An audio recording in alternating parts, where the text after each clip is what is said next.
Excuse me there for a second. Had to wet my whistle and make certain that I was going to be able to get through this without choking. For some reason, there's a decent amount of pollen out there, and that is not helping me.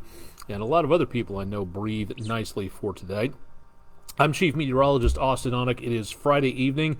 A few minutes before 10 o'clock Eastern, the threat of severe weather has moved onwards from the area, and not really expecting to see too much in the way of problems for overnight. There could be some areas of some thunderstorms out there taking place from time to time, but the chances are minimal, so doubt we're really going to be seeing anything in the way of major amounts of problems. But there will be the potential of some rainfall into very early on Saturday morning, so be prepared for that if you have any early rising going on, and keep an eye on what's going on with weather out there through the News 12 website, again, wdef.com/weather. Let's take a look and see what's going on immediately. Again, we've got a little bit of activity down to the south of us. Heavier amounts of showers, including some flash flood warnings, still in effect for parts of the Atlanta metro area, although the chances of rain have basically begun to dwindle at this time, so we're not seeing much of anything replacing this, but we are seeing well back to our west some remnant areas of showers, and could be some thunderstorms coming up here. We've got the lightning markers on.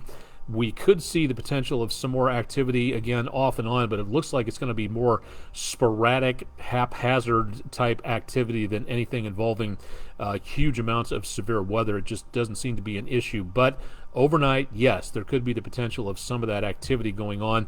And we see again the potential for less of anything involving severe weather and less in the way of rainfall. And that's very good news for both severe weather chances and for the possibility of flash flooding. We'll take a look at that coming up here in just a little bit, so stay tuned for that. Let's take a look at our West Shore home weather window picture of the day. The interspecies neighborhood soccer match from Travis Blevins. Thank you very much for a view of the cats versus the deer into and around the area, somewhere in Chattanooga, I believe, if I'm not mistaken on that. Thank you very much, Mr. Blevins, for a very unique West Shore home weather window picture of the day. If you've got pictures, send them on to us. Email them at pictures@wdef.com or post them to the comments section of our Facebook, Twitter, or Instagram pages, and yours could be the next West Shore home weather window picture of the day. Officially, and in just the last hour, we've picked up just shy of 1/4 of an inch of rainfall for the day. Now that again does not bring us over for the month. We are still behind, but only by a fraction of an inch, and for the year we are behind a lot less than what we were about 24 hours ago. We're not seeing again any major problems with flash flooding this evening, no warnings in effect, but as of right now, at least that area of rainfall has diminished our deficit by just a little bit. Not doing anything to really help out with the potential of rainfall turning into humidity. There's going to be plenty of that across the area in the course of the next several days after this 7-day forecast coming up. We'll talk more about that in just a little bit. From our EPB fiber optics weather cam network cameras, looking over the very misty and somewhat foggy area of 2475 for this evening. A bit of fog possible into the evening hours, but traffic on wet roadways moving along pretty well. From Lee Point at the 153-64 interchange, no problems with traffic at this time. Visibility's down a little bit, and Sylvester the Spider is back once again in the middle of the screen, catching a late night supper of hopefully some of those skeeters out there, and those are numerous. Island Cove, Sylvester also doing very well in the upper right-hand corner of Island Cove for tonight. More potential of clouds out there through this afternoon, this evening, and into around tomorrow. The clearing skies start. More on that in just a little bit. Few clouds left over, some high thin clouds over portions of downtown from the News 12 viewing area, looking from the studio building at 3300 Broad Street, and then looking back toward Lookout Mountain, which you can see both the tops of the mountain with the lights out there and some of that fog and cloud cover on the north or south flank, moving over that direction with the winds coming in from out of the west-northwest by just a little bit. So getting a little bit of fog out there. Could be some more fog into the overnight hours. That could be a problem tomorrow morning as well. from the Chattanooga airport. Temperature of 75 degrees. That's actually up in the last hour or two. High humidity values thanks to all that rain out there, and winds light out of the east at about 7 miles per hour, so decently quiet for tonight. Going out to catch a fish tomorrow later will be better than earlier, as we see more chances of rain and thunder possible into the area of early Saturday morning, and the best potential after that will be in the mid-afternoon hours. Likewise, heading out to chase the golf ball around and try to avoid those gophers. Temperatures back in the mid-80s, and heat index temperatures not that bad, but not exactly dry and comfortable either, back in the lower 90s. Winds will help dry things out a little bit, northwesterly at about 5 to 10 miles per hour. And here's why. We've got this front sitting down to our south, which the computer models were right. In the last couple of days, I had some iffiness in regards to what this thing was going to be doing. And for right now, it is south of the area, which is allowing some of that fairly almost kind of sort of drier air making its way southward, but the moisture from off the Gulf of Mexico is doing its best to override that. And with a front like this in place, that front sitting there, the warm moist air from the Gulf rides up on top of that, and that lift and that instability creates showers and thunderstorms. And that's exactly what we're seeing here, which moved through earlier today. Now, if this were to stick around and go farther south and move that very warm moist air out of the way, we might see some more relief in the temperatures, but we're not going to, because this area of high pressure is going to shove this front back to the north ever so slightly as a warm front. It's going to take a couple of days, and then it's going to fall apart, and then the warm moist air takes over again from the Gulf of Mexico. So next week we may see more sunshine, but we're not going to be seeing anything in the way of cooler weather anytime around the area right there. Columbus, Georgia, Bishop Bob Midget, thanks for joining us. Hope Josh is doing okay. Say hi to him for me and the rest of the family. Thanks for joining us here for tonight. This is what we're expecting to happen for the rest of the evening. Again, overnight into tomorrow morning. Give this a little bit of time to gather its data. Again, overnight, I would not be surprised to see some showers and thunderstorms toward about dawn patrol tomorrow morning, most numerous around Birmingham and back toward the Carolinas. So that should just about do it for the potential of anything really concentrated or organized. And then as we get into Saturday afternoon, more sporadic chances of rain, and that going well east of us, including some thunderstorms, and then down to the southeast of Atlanta. That's where we're going to be seeing the worst of the worst activities there. Overnight temperatures into Sunday morning, kind of coolish, but really not by that much. And then temperatures on early into around, let me reset that there for just a second. Temperatures might make, it looks like, the mid to upper 80s by the time we hit Sunday afternoon. And again, there will be chances of showers and thunderstorms, most numerous east of us, but from Knoxville, Pigeon Forge, Gatlinburg, down to Atlanta, that'll be about the eastern boundary of anything really concentrated there. So that'll be the best potential of any rainfall coming up, which means whatever chance we have of severe weather tonight is dwindling rapidly, and there shouldn't be much of anything left over. Generic thunderstorms in the pale green category, yes, but the concentration of severe weather now basically east and southeast of us. Atlanta, Charleston, down to around Savannah, Georgia, and just around, say, Montgomery, south of Birmingham. That's where we see that slight risk of severe weather. So that'll be the main concentration of anything involving severe weather for later on tonight. Tomorrow's threat keeps on going down to our south and goes even farther than that for Sunday. So that'll get rid of the chances of showers and thunderstorms out there. There is still a minor risk of some flash flooding tonight, mainly across northeastern Alabama and northwestern Georgia. Anywhere the rain falls on that saturated soil, it doesn't absorb into the soil. It runs off very quickly and gathers in low-lying areas like rivers, creeks, streams. And when that happens, the rivers can rise very quickly with all that water runoff instead of the soil absorbing it. So that's why we see that potential of flash flooding out there. But that'll do it for the flash flooding as we go into tomorrow and also into Sunday.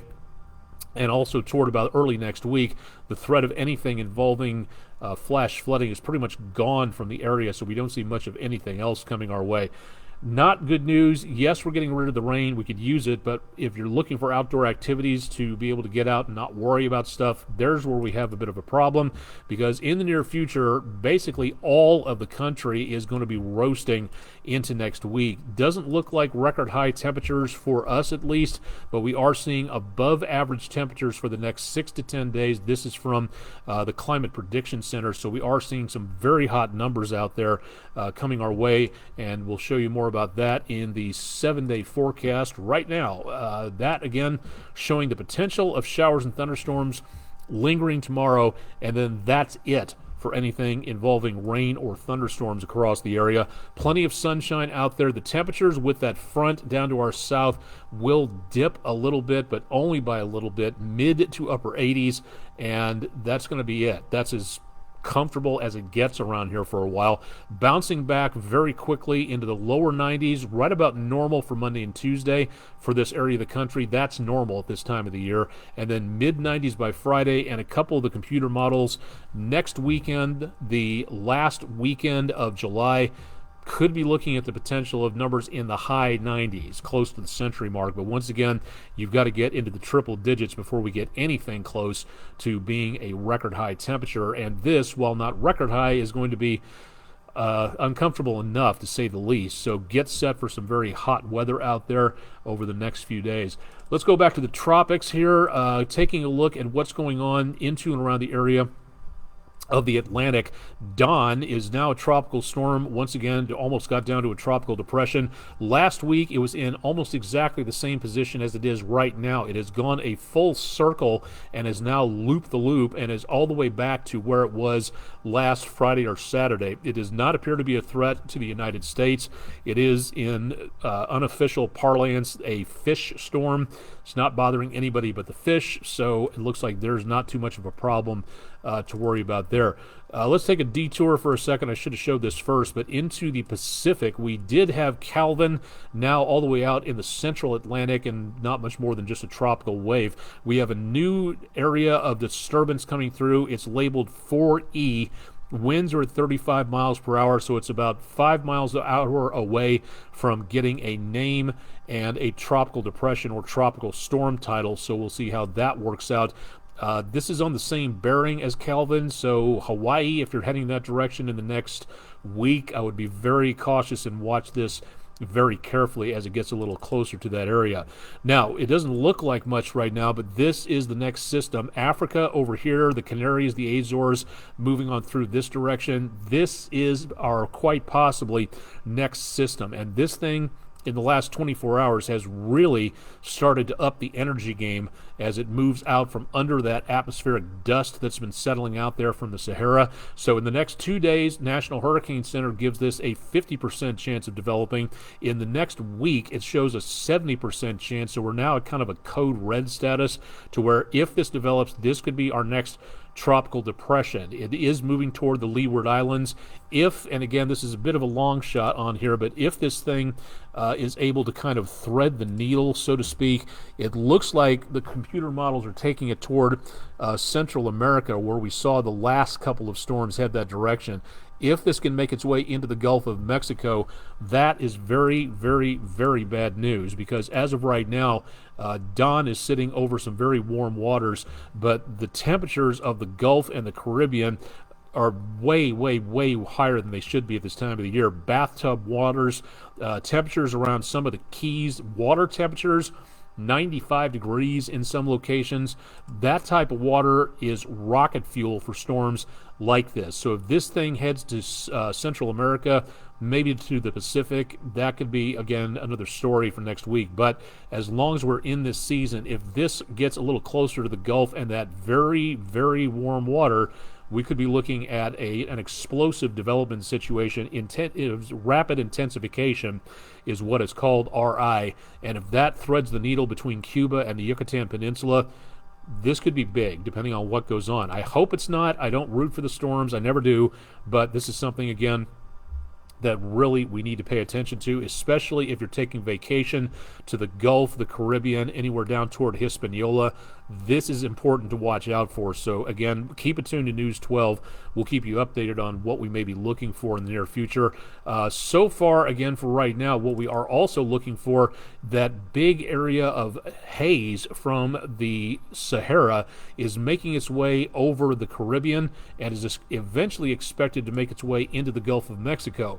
Now, there's a possibility. Notice, the colors go from bright orange down to about greenish yellow, so this thing loses a lot of its punch, but it is possible that some of this dust can make it all the way up into the southeastern United States, so we might see some hazy conditions, not thanks to the clouds of smoke from Canada. We might see some of that haze, if it's intense enough, make its way through the Gulf and up our direction, so we might see some more hazy skies, but due to the Sahara, an ocean away rather than from our neighbors to the north, that's where we may see some of that hazy conditions out there. But again, that's a week away, and by next Friday it looks like most of that is broken up pretty well, falling into the Gulf and the Caribbean, so we'll see how well that particular situation works out there.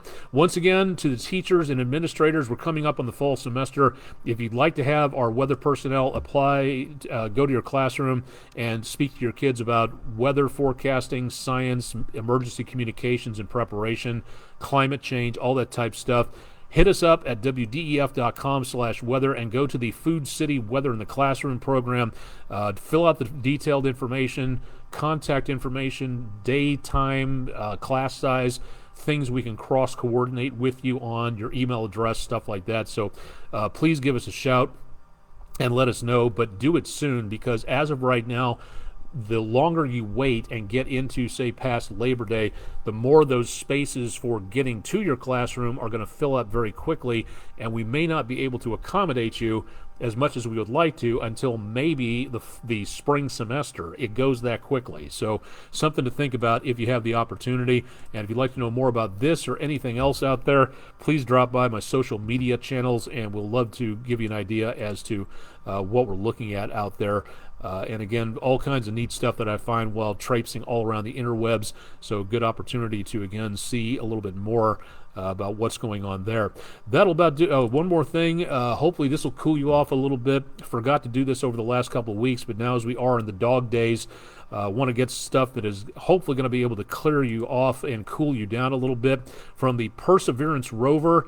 Yes, the date is a little dated, but the weather information comes down from the rovers now sporadically instead of every day or every other day. So from one of the last weather reports that we got from Perseverance in Jezero Crater, weather on other planets is called exometeorology, and that's a very cool, no pun intended, thing to take a look at, where we get weather reports from other planets. This is something that I would have loved to have seen when I was growing up, but this is really neat to take a look at. You can get this information at mars.nasa.gov. There is another one from the Curiosity rover.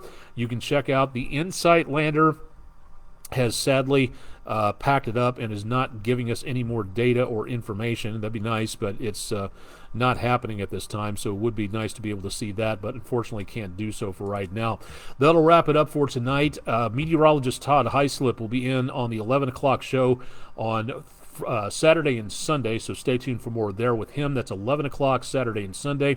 And of course, Chip Chapman will be back bright and early on Monday morning to get you started and down the road on your commute on the morning show that starts at 5 a.m. Eastern on Monday morning on News 12, and of course through the weekend at wdef.com/weather. I'm Chief Meteorologist Austin Onig. You've been watching Weather Overtime from downtown Chattanooga. Thank you very much for joining us tonight. We'll have more throughout the weekend on News 12's website, and stay tuned for more throughout the weekend on air and online.